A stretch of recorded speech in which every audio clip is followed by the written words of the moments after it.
Hello, I'm the Reverend Chris Rankin Williams, rector at St. John's Episcopal Church in Ross, California, just north of San Francisco. The first thing I think about in terms of resilience at this time is the way the pandemic has revealed the resilience that is already there in the faith community. I started a 3-month sabbatical 2 weeks before the pandemic shut down, and the leadership team at St. John's, our associate priests, the wardens, the staff, and the congregation all just stepped up and said, hey, you're on sabbatical, stay on sabbatical, we've got this. So to me, that revealed the resilience that had already been built up in the community, and it was a really awesome thing to see. The other key components of resilience for me have been grounding our worship in our church building. We just had finished a renovation of our chancel before the pandemic, so it was really important to ground our worship in the home of the church. But at the same time, to emphasize the importance of the church as the people, and to have the comfort of the space, but to be really clear about, we started calling it the church without walls, that the church is first and foremost the people, and the way that the congregation has grown into that has been really tremendous. Another aspect of resilience has been expanding our vision of the church, and I think this pandemic is an incredible opportunity for the church to revision itself, to see itself anew. People who maybe are fatigued by Zoom and just can't take watching another service online have gotten really engaged in hands-on outreach efforts, or there's so much need during this pandemic, and the way that in the midst of the pandemic and the isolation, people have surged forward really as the pandemic surged to help those who are most in need in our community. Parishioners that maybe hadn't been that active before were suddenly, how can I help? Can I call and check on parishioners? Can I help with needs? At the same time, we had wildfires devastating parts of our region. So we're dealing with multiple crises all at once. And the way we respond to all those has been really an interesting learning experience about resilience. The other key or final key thing about resilience for me is we're still in the midst of this. We're still learning, we're still adapting. It can't just be how do we get through this until the pandemic is over, but being really clear about how is this transforming us?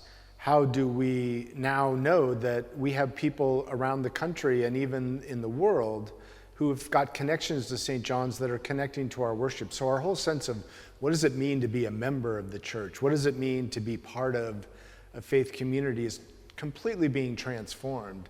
And part of resilience is embracing that and living into it and looking for how that's going to open us up into the future and how we can continue to grow and adapt and evolve in ways that God is challenging us and calling us to be. That's been resilience for me during this pandemic. I'm Emily McFarland, the Director of Stewardship at St. John's Church in Ross, California, which is just north of San Francisco.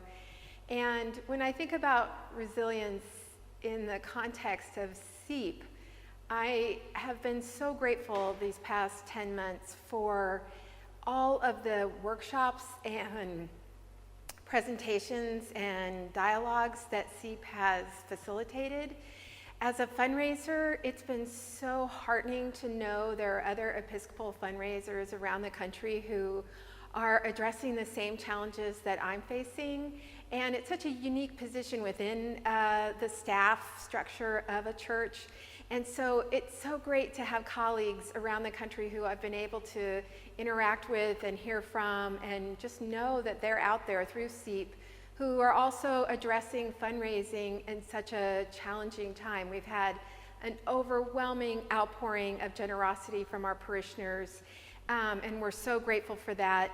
And we don't know what the long-term impact is going to be economically for our parishioners and so therefore for our parish. And all of the things that I was wrestling with and struggling with, do you talk about legacy giving during a pandemic? Is that appropriate? And there was a CEEP workshop where I was able to ask that question. So again, just really grateful for CEEP for being part of my toolbox that has helped me be resilient as a fundraiser during this time. Hi, I'm Ginger Strickland, Associate Priest here at St. John's in Ross. And I am thinking of resilience these days in terms of what are the qualities we can nurture when we're not in a crisis that will help us to deal with the crisis when it comes. And I think the things that have been most helpful to us in the midst of this crisis have been having a culture in which church is the work of the people and not something that the staff give to the members. I think that really made a difference, especially early on, because it felt like we as an entire community, even though we couldn't physically be in the same place, were working together to make it possible to worship. And so that meant that we had volunteers that would help other people get on Zoom, and we had people who would text in from home if the sound wasn't working, not with criticisms, but with problems to solve and ideas.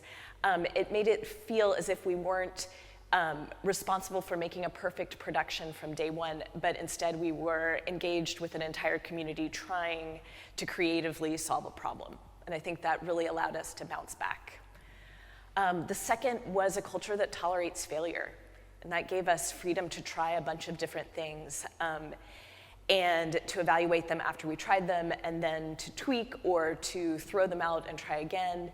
And that was something that extended not just within the staff, but also among the people, that was something that they valued, that we had tried something even if it didn't work.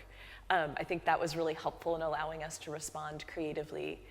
And the final thing that I think was really important in allowing us to respond well was investing in community relationships when you're not in a crisis. I know that the rector and I have said a million times how thankful we are for hospital chaplains during this time. And you want to already have that phone number so that when our parishioners were sick and during the periods where we weren't allowed to go to the hospital, we knew that someone we loved and trusted was saying last rites with them or visiting. And that when the crisis hit and they shut down emergency food services in the county, we knew who to call to say, how can we help? And they trusted us that whatever we committed to doing, we would follow through on. And I think those are some of the things that happened in non-crisis times that allowed us to respond to this crisis, and things that we want to continue nurturing so that when the next bump in the road comes, we're ready for it. Hi, my name's Tom Fergoso, and I'm the youth minister at St. John's Ross. And first, I'd like to thank my church, St. John's, for their wonderful generosity and support during this time of COVID, because I think it's the definition of resiliency as we transition in so many different ways into this new time.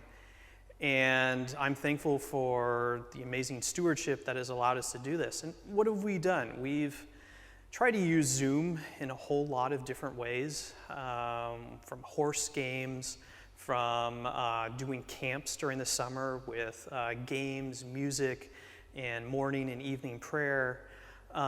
We've tried to really stretch the bounds of what's possible in this new time period where a lot of things feel so disjointed and out of whack. And I think at this same time period, I've watched amazing creativity as we move into worship, as we move into connecting, especially with youth. We're playing house party apps on Wednesday nights as we try and get them to draw or play apples to apples or the avocado game or Uno.